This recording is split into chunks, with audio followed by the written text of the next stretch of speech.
Tessa Violet. We'll take a look at her lyrics and see if she's a good lyric writer and if we can learn something from her. Let's start with the small things like rhyming. Done, run. Diagnosed, posts. Cool, do, you. So far, so good. Very simple rhymes except for these. Diagnosed and posts. It's a very clever rhyme. One clever rhyme, a bunch of cheaper rhymes. They're not as good, not so spectacular, but still work well. Overthink, shades of pink, weird, here.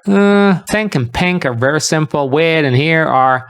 And then crush, rush, touch. This hook is based on a weak rhyme, but surprisingly it works so good. Can do, from you. This is a very, very, very childlike rhyme. When little kids try to rhyme, they end up with these kind of rhymes. Mind, like. That's a weak one again. Intense, fence, ticks. Well, fence and ticks are contextual rhyming. You need to tweak your articulation for those to work. And this is the point where you have to adjust your speaking or singing to make those rhymes actually rhyme. So you're basically fixing it in post. To avoid this, you might want to rhyme it well before you have to sing it. This way you won't have to fix it. But it gives you some originality and a little bit of your personal flavor. So end rhymes are not Tessa's strongest thing ever. But even with those weaker rhymes, that still works. Oh, and by the way, I'm Vadusha and I'm the greatest expert in song lyrics in the entire world, and maybe even on YouTube. Jokes aside, I'm Vadusha and this is my channel where I'm trying to make the world better by making it have more good songs, preferably mine and yours. Let's take a look at other phonetic things like internal rhyming or alliterations. Can't focus on what needs to get done. So there's focus and notice. A little internal rhyming thing, and she abandons that very early on. I think that's lazy. She could work on that. I can't focus on what needs to be done. I'm on notice, hoping that you don't wrong. Think I'm tepid. I'm a stalker. She could work on these. This could be improved for sure. That's a clever one. Those R's and nows and nows and nows. So this is a tagline there to hook you in. Sounds very well. It's not very much related to the lyrics because this is just some syllables. Cool, do, you. Trying to play it cool. What I want to do. Trying to be with you. If you say why and try, kind of rhymes. So depending on your pronunciation, if you say what or what, those are very different sounds. Again, tweaking your mouth to make rhyming work. Not the best idea ever, but who cares? Difficult. When I'm with UI. Difficult and with UI do rhyme. Touch and rush. Again, kind of rhyming. Yeah, so some internal rhyming there. Make it a little bit more like rap lyrics, adding some quality, adding value to the lyrics. And she completely abandons those devices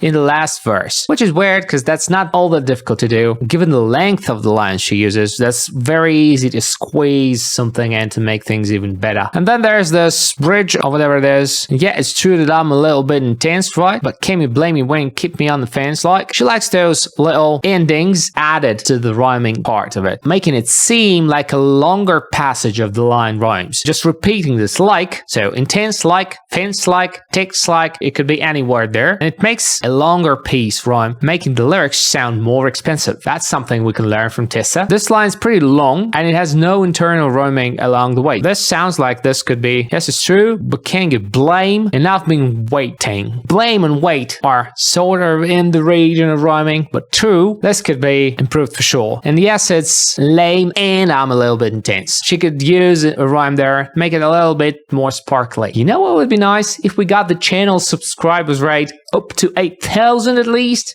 Let's get 1,000 subs. Subscribe to the channel if you have a heart. Let's take a look at her alliterations. Needs to get done. Noticed. Trying to play cool. Not what I want to do. So far, I see no alliterations. I could be a crush. Touch, touch, touch, touch. That's an intense example of alliteration. Fascination. Presentation. Not so much. She's not using alliterations as a deliberate device. She's not using it at all. And that's a very, very easy way to make your lyrics more prominent. To make them seem more professional, more coherent. Another little thing we can notice is the way she structures her lines. You can see that her lines are not like an even poem. Her lines are all over the place. She's trying to set those lines in a rigid grid, and this grid is more musical than poetic. She's not using poetic meters to control that. She's just laying those in the beat, and the beat is great, absolutely great. And the most obvious place where this happens is the chorus. Take a look at the chorus. I could be a crush like, throw for a rush like, hoping you text me so I could tell you I've been thinking but you touch. Like, that's a long one. It establishes a pattern. I could be your crush, like, throw you for a rush, like, blah, blah, blah, blah, blah, like. And then it breaks it completely and it creates so much tension right here. This is a very, very, very long line, like, blah, blah, blah, blah, blah, like, blah, blah, blah, blah, blah, like, blah, blah, blah, blah, blah, blah, blah, blah, blah, blah, blah, blah, blah, blah, like. It breaks the syllable structure and makes it longer, contrasting it to the previous pattern, define our expectation, establishing a lot of tension, and then releasing the tension, thinking but you touch, like, and then touch, touch, touch, touch, touch, repeating a short passage, making this long one very much contrasted to these short repetitions. And then she repeats the pattern with different words, blah, blah, blah, blah, blah, blah, blah, blah, blah, blah, blah, blah, blah, and then making me feel like you're on my island, you're on my permanent vacation. That's a long one again, contrasting it to the previous pattern, and then those short little repetitions relieve the tension that's been created right there. So that's a very clever device. I think she used that deliberately, because if it's all over the place and never repeating, it's like an amateur thing. It makes the lyrics cheap, but when it repeats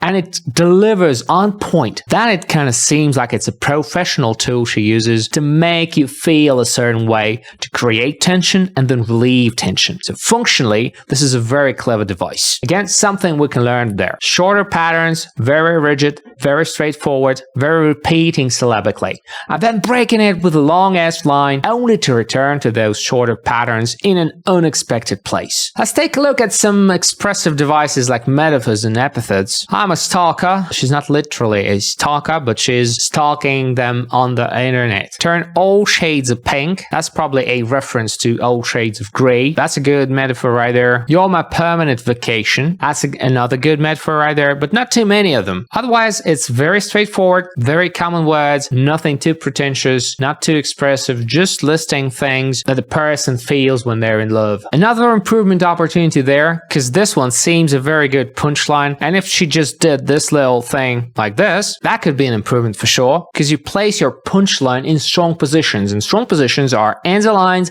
anza quatrains like here, or anza verses or anza choruses in the strongest position where the tension has built up to the maximum and it's released with a punchline. To make your lyrics better, place your punchline and clever ideas in stronger positions, closer to the ends. I would switch these for sure. Nothing very metaphoric anywhere else. Alright, not too strong on metaphors. Let's see if there's any storytelling. She can't focus on things that seem important because she's distracted by her love interest. That's an opening, an exposition. We get to learn who the protagonist is and what their thoughts are. But in contrast, she's not trying to show it. She's trying to hide it because she's shy. And then the shyness is expressed here. Longing for somebody, but being shy in their presence. A nice intro. But then revealing their actual intentions in the chorus. Again, storytelling continues. We know about the love, then we know about the shyness, and then behind the shyness, we get to learn about the actual wishes of the person singing the song. But nothing really changes. That's the punchline, and just for the punchline's sake, this one's here, so we learn nothing different. She's pretending she's not thinking about them and trying to distract herself from the idea. But then in the bridge, we'll learn that the person keeps her on the fence. There's a little bit of storytelling. Telling about the love, telling they're shy, then showing the actual feelings and wishes, then doing something to get distracted from that love. And then we learn that the love interest doesn't really answer back. Not too much storytelling development. We don't eventually learn what it ended up with. We don't see the character developing too much. So the storytelling part of it is not all that good. It's mostly all about the phonetics, all about the musical hooks, somewhat about internal rhyming, nothing much. Let's take a look at top 3 things I would change in this to make it even better. First one is add stronger rhymes. Some of those rhymes need articulation adaptation to make them work. And that's a thing you have to fix because you didn't do the job well during writing. Another thing I would fix is this little switch with it here, placing a better punchline in the very end of these 4 lines. And probably I'd add some storytelling and character development. Feeling the love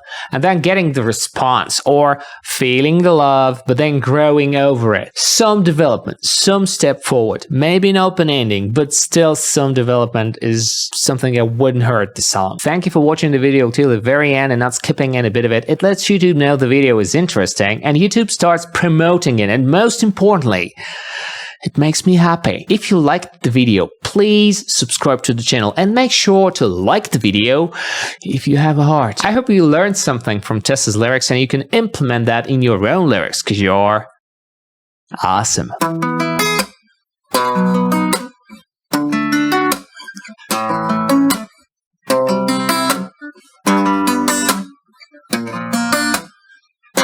Yes, you are.